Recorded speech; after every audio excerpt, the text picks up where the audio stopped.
Welcome everyone. আজকের যে ম্যাথটা আমরা সলভ করব সিকিউরটা তার ঘ নাম্বারটা খুব ইম্পর্টেন্ট একটা ম্যাথ। 95% ক্ষেত্রে এটা এক্সামে কিন্তু চলে আসে। সো আজকের এই ম্যাথটা কিন্তু অনেক ইম্পর্টেন্ট। তো তোমরা যারা এই ধরনের কনসেপ্ট গুলো একটু সমস্যা হয়, তোমরা একদম ক্লিয়ার হয়ে যাবে ভিডিওগুলো দেখলে। সো আই হোপ তুমি যদি ভিডিওটা ভালো করে দেখো তাহলে এই ধরনের ম্যাথ গুলো কোনো সময় ভুল করবা না। তো চলো আমরা ম্যাথ গুলো সলিউশন করব। তার আগে একটা কথা বলে দিই, যারা এখনো সাবস্ক্রাইব করো নাই অবশ্যই করে দিবা এবং ফ্রেন্ডসদেরকে অবশ্যই তোমরা শেয়ার করে দিবা। সো চলো আজকে আমরা দিনাজপুর বোর্ড 2025 সালে আসা বোর্ড কোয়েশ্চনটা সলভ করবো, সিকিউরিটি সলভ করবো। তো প্রথমে হচ্ছে আমরা প্রশ্নটা পড়ি, কি বলছে এখানে দেখি। এখানে 2.5 কিলো ওয়াট একটি বৈদ্যুতিক মোটর 12 কেজি ভরের একটি বস্তুকে 20 মিটার উপরে তুলে ছেড়ে দিল। ওকে, বস্তুটি ছেড়ে দেওয়ার পর হচ্ছে মুক্তভাবে মাটিতে পড়লো, ভালো কথা। তাহলে গত বছর কি মোটরটির কর্মদক্ষতা নির্ণয় করতে পারছে। ওকে, ভালো কথা। এবার গহত আমরা পড়ি কি বলছে। মুক্তভাবে পড়ন্ত অবস্থায় বস্তুটি ভূপৃষ্ঠ থেকে কত উচ্চতায় বিকশিত গতির শক্তির মাত্র 1/4 হবে। এটা খুবই ইম্পর্টেন্ট একটা ম্যাথ, এই গহ নাম্বারটা এবার এমসিকিউর জন্য ইম্পর্টেন্ট একটা ম্যাথ। আজকে এই ভিডিওতে তোমাকে দেখাবো এটা কিভাবে হচ্ছে মেনলি হচ্ছে একদম ভালো করে করব, বড় করে, ঠিক আছে, সিকিউতে কিভাবে করব এবং তোমাকে দেখাই দিব এমসিকিউ তেও কিভাবে করতে পারো এবং খুবই শর্টকাটও কিভাবে করতে পারো, এটা তোমাদেরকে দেখাই দিব। তো চলো আমরা এখন সলিউশন করি। তো চলো আমরা গ নাম্বারটা সলিউশন করি আর কি। মোটরটির মোট কর্মদক্ষতা নির্ণয় করতে বলছে, তাহলে খেয়াল করো এখানে গ নাম্বারে করি। তো পি যে ইনপুটটা অর্থাৎ কি টোটাল যে ক্ষমতা আছে যে মোটরটা, সেটা হচ্ছে 2.5 কিলোওয়াট। তো কিলোওয়াট আছে, এটাকে ওয়াটে নিবা, তাহলে 1000 দ্বারা গুণ করে তোমাকে কত হবে, 2500 ওয়াট হবে পি ইনপুট। এবার আউটপুটটা বের করতে হবে না?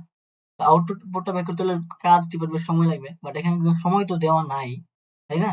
তো প্রথমে বিভব শক্তিটা বের করে নি, বলো বিভব শক্তি কত হবে। ধরো এটাকে ইপি ধরি, ইপি কত হবে, এমজিএইচ কত এখানে 12 ইন্টু 9.8 ইন্টু এইচ হচ্ছে তোমার 20 মিটার, তাহলে কত জুল আসবে খেয়াল করো তো।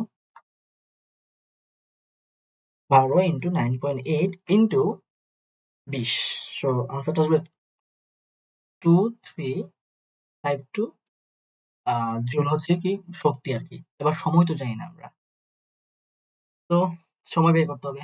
তো সময় বের করার জন্য এগুলো সূত্র দেখো, দেখো কি বলছে এখানে। তোলার পরে বস্তুটা ছেড়ে দিচ্ছে, তাহলে এখান থেকে হচ্ছে এটা ব্যাক পাবো, কত বেগে সে ছেড়ে দিলে পড়বে। তাহলে ব্যাক পাইলে এখানে সময়টাও বের করতে পারবো আমরা অবশ্যই কোনো কোনো ভাবে। তো এখান থেকে আমরা প্রথমে হচ্ছে visual gallery U plus GT. তো এখান থেকে বি লাগবে টেই বের করার জন্য, তাহলে বিটা বের করে কিভাবে করতে হবে বলো। আরেকটা জানি কি সূত্র, B square equal to square plus 2জি এইচ। এটার মাধ্যমে কিন্তু কিন্তু আমরা বি বের করতে পারবো। এখানে ইউ তো শূন্য, একদম সর্বোচ্চ উচ্চতা থেকে যখন ছেড়ে দিব তখন তো স্থির ছিল, তাহলে এখানে অবশ্যই ইউর মানটা আমরা জানবো, রাইট? এখন ইউর মানটা জিরো, তো ইউর মান জিরো হইলে তো বি স্কয়ার হলো 2জি এইচ। তো এইচ এর মান তো জানা আছে, আমার জি এর মান জানা, সবকিছু জানা আছে, তো এখান থেকে আমরা বি বের করতেই পারি। তাহলে বি কত হবে, রুট ওভার 2 হবে। তাহলে মানগুলো বসাই দাও। রুট 2 × 9.8 ইন্টু এইচ কত, এইচ হতো তোমার 20 মিটার, তাহলে হচ্ছে বি এর মানটা আসবে 14 √2 মিটার পার সেকেন্ড। এবার শোনো আমি সময় বের করবো। সময় কি হবে, সময় হবে কি, এই যে এখানে ইউ তো শূন্যই, তাহলে সময়টা বের করবো কি তোমার টি জুলটা আসবে কি বি বাই তোমার জি। তাহলে বি এর মান বসাও 14.14 √2 ডিভাইড বাই হচ্ছে জি কত 9.8, তাহলে এখান থেকে চলে আসবে আশা করি। সো এখানে 14 √2 ডিভাইড বাই হচ্ছে 9.8, তাইলে আমাদের সময়টা চলে আসতেছে হচ্ছে 2.0203 সেকেন্ড। তাহলে খেয়াল করে আমি সময় পেয়ে গেছি। এবার আমরা ইজিলি হচ্ছে কি পি আউটপুটটা বের করতে পারবো, মানে লব্ধ কার্যকর যে ক্ষমতা বা ক্ষমতা যেটা পাবো আমরা সেটা বের করতে পারবো। তাহলে পি আউটপুটটা কি হবে, তো আমার হচ্ছে ইপি যে ডব্লিউটা আর কি, ইপি কিন্তু এখানে যে মোট মানে যে বিভব শক্তি, এটা কিন্তু সবটা গতিশক্তিতে কনভার্ট হবে। অর্থাৎ কি এখান থেকে যখন বস্তুটা আমরা একটা ভূমি থেকে যখন উপরে উঠাবো, তাহলে মোট কাজটা কি তার বিভব শক্তির সমান, তাই না? তাহলে কি হতে হবে, ডব্লিউ বাই টি। তো ডব্লিউ এখানে বিভব শক্তির সমান হবে, এই যে এমজিএস এর মানটা সমান। তাহলে এখানে কি হবে, 23/52 ডিভাইড বাই হচ্ছে সময় হচ্ছে 2.0203। তাহলে এখান থেকে হচ্ছে আমাদের তার যে লব্ধ কার্যকর ক্ষমতা সেটা আমরা বের করতে পারতেছি।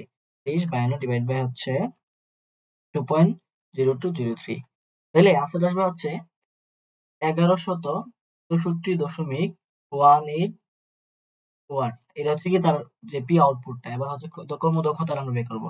তো কর্মদক্ষতা মানে কি, এটা ইকুয়াল হচ্ছে কি বলো, পি আউটপুট এবার পি ইনপুট ইনটু 100%।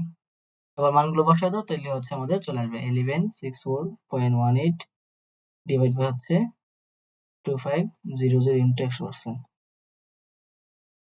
বসায় দাও, তাহলে আসবে হচ্ছে 46.56%। তাইলে হচ্ছে এই যে ইঞ্জিনটা আছে তার কর্মদক্ষতা হচ্ছে 46.56%। ঠিক আছে, সো এটা ছিল গ নাম্বারটা। তো এবার চলো ঘ নাম্বারটা, যেটা খুব বেশি ইম্পর্টেন্ট, আসে এমসিকিউ তো প্রচুর পরিমাণে এটা আসে আসলে, এমসিকিউ তো চলে দিয়ে দিয়ে দেয় অনেক সময়। তাহলে চলো আমরা হচ্ছে ওইটা করি, ঘ নাম্বারটা আমরা চলে যাই। এই যেখানে ঘ নাম্বারটা একটু দেখি কি বলছে। বলছে কি মুক্তভাবে বলন্ত অবস্থায় বস্তুটি ভবিষ্যতে কত উচ্চতায় বিভব শক্তি গতি শক্তির 1/4 হবে। আচ্ছা তাহলে খেয়াল করো, আমার একটা চিত্র এঁকে নিই আমরা। হ্যাঁ, খেয়াল করো, ধরো বস্তুটা এখানে আছে, এখান থেকে মানে ওঠার পরে ছেড়ে দিব না। আচ্ছা আচ্ছা ছিল, টোটাল যে উচ্চতা ছিল এটা হচ্ছে 20 মিটার। 20 মিটার, ঠিক আছে।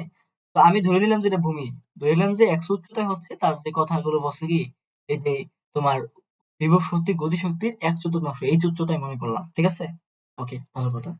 তাহলে এই ধরলাম, তাহলে বাকিটা কি হবে, বাকিটা হবে কি 20 মাইনাস এক্স। এটাকে এক্স ধরলে যেহেতু সবটা 20, তাহলে বাকিটা কি হবে, 20 মাইনাস এক্স হবে। নর্মাল চিন্তা, ওকে ভালো কথা। এবার আমরা চলি কি বলছে, এবার শোনো। এবার কি বলছে কি, যে তার বিভব শক্তি গতি শক্তির 1/4 আর কি। তাহলে বিভব শক্তি হচ্ছে ইপি, কি এটা হচ্ছে তার গতি শক্তির 1/4, তার মানে কি 1/4। তাহলে 1/4 আর কি, এত গুণ। ঠিক আছে, এটা বলছে। এবার খেয়াল করো বিভব শক্তি মানে কি, এমজি, আর কত উচ্চতায় আছে ভূমি থেকে, এই যে এক্স হবে। ধর এখানে এসে ধরা হচ্ছে এটা এই শর্তটা মানবে আর কি, তাহলে এক্স। আর 1/4 আছে, আর ই কে কত, হাফ এমবি স্কয়ার। ঠিক আছে, তাহলে এমজি এক্স বসাইলাম, 1/4 বসালো, ভালো কথা, ইন্টু হাফও থাকলো, এমও থাকলো। এবার খেয়াল খেয়াল করো, বি স্কয়ার মানে কি, আমরা জানি কি বি স্কয়ার সমান সমান, একটু খেয়াল করো, আহ ইউ স্কয়ার প্লাস 2gh, তাই না। আবার ইউর মান যেহেতু আমি সর্বোচ্চ উচ্চতা থেকে ছেড়ে দিচ্ছি মুক্তভাবে, তো প্রথম তো স্থির ছিল, তাহলে ইউর মান 0। তাহলে আমরা এটাকে ইগনোর করতে পারতেছি, তাহলে ইউ তো দরকার নেই, এই যে এটা। তাহলে বি স্কয়ার সমান সমান 2gh। তাহলে হচ্ছে আমরা ইউজ করবো এখানে। কথা আর কথা আছে যে এসটা আসলে কি এখানে যতটুকু সে নামছে, তাহলে এই ক্ষেত্রে সে নামছে 20 মাইনাস এক্স, মানে এই যে 20 মাইনাস এক্স এতটুকু সে নামছে, তাই না। সেখানে আমরা এটা বসাবো, তাহলে খেয়াল করো, তাহলে এখানে কি বসাবো, 2g, আর এসি পরিবর্তে এস মাইনাস এক্স এতটুকু সে নামছে। ওকে, এবার খেয়াল করো আমাদের যেটা করতে পারি, এই যে এই যে জি, আর এই যে কাটা, এই যে এম, আর এই এম কাটা, ঠিক আছে। আর এ টু আর এ টু কাটা, একদম ইজি কিন্তু, সব কাটাকাটি যাচ্ছে। তাহলে এই যে x এর মানটা আসতেছে কত, 1/4 ইন্টু এইচ মাইনাস এক্স। তাহলে এখান থেকে আমাদের এইচ এর মানটা বের করতে হবে। তার আরো ইয়া করি, আমরা চার করি, এক কাজ করি, 4 দ্বারা গুণ করে দিই, তাহলে হবে কি 4x উল্টা আসবে কি এইচ মাইনাস এক্স আসবে। তাহলে এখানে 5x মানে হবে এইচ হবে, তাহলে x মানে কি এইচ বাই 5। তাহলে এইচ এর মান কত ছিল, 20 মিটার ছিল, আর 5 কত 5, তাহলে হবে 4 মিটার। তার মানে হচ্ছে 4 মিটার উচ্চতায় তার যে বিভব শক্তি গতিশক্তির 1/4 অংশ হবে। ঠিক আছে, শর্টকাটটা বলি এবার। শর্টকাটে যেটা করবা অলওয়েজ এই ফর্মুলাটা মনে রাখবা, এই ই কে মানে গতিশক্তি বিভব শক্তির n গুণ হিসেবে রাখবো অলওয়েজ, ইপি। রাখলে আমাদের যে এক্স উচ্চতাটা হবে সেটা হচ্ছে কি, তোমার উপরে এইচ লাগবে, নিচে লাগবে n+1, শেষ। মানে এটা এমসিকিউর জন্য তুমি ইউজ করতে পারবে। কেমনে করবা বলো, খেয়াল করো এখানে, শর্টকাটে খেয়াল করো, শর্টকাট।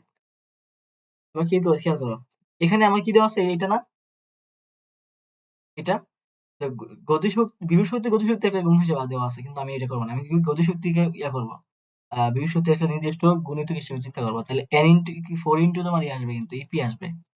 এই যে এটা যে কথা, এটা একই কথা, 4 ইন্টু ইপি আসবে। ঠিক আছে, তো এখানে n এর মান হচ্ছে 4, এই যে এখানে 8 হচ্ছে n, তাহলে x কত হবে, এই যে 20 ছিল মোট উচ্চতা, তাহলে n ছিল 4 প্লাস 1, তাহলে হচ্ছে 20/5 মানে হচ্ছে 4 মিটার। তাহলে 4 মিটার উচ্চতা হচ্ছে বিভব শক্তি গতিশক্তির 1/4 অংশ, অথবা গতিশক্তি বিভব শক্তির 4 গুণ। ঠিক আছে, এইভাবে হইতে পারে।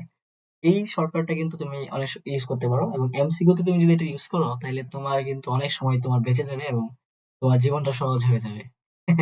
ঠিক আছে?